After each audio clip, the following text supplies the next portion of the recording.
Mga kakosa, meron tayo ngayon honeycomb. Yung pulot pukyutan mga kakosa. Galing ng Abra. Balinay. Sabi niya gano'n. Abra. Ito po. Bigay ng ating kaibigan si Ma'am Teresita Palikas.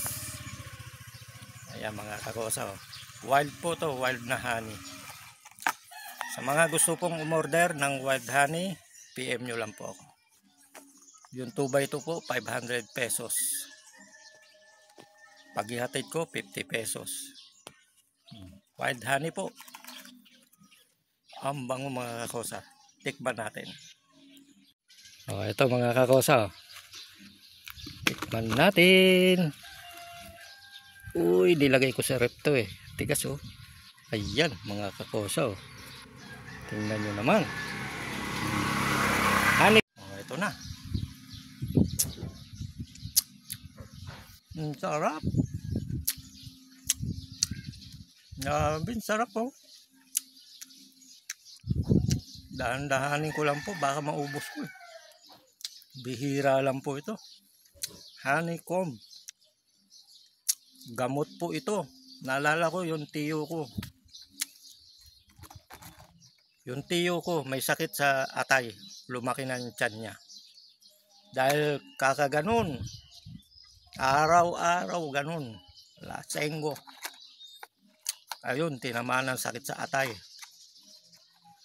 Alam nyo, yung pinanggamot namin sa kanya, yung bee pollen. Ito, yung honeycomb. Sa loob ng 3 weeks, lumiit yung tiyan niya. Bumalik sa dati yung tiyan niya. Yun, gumaling na siya doon.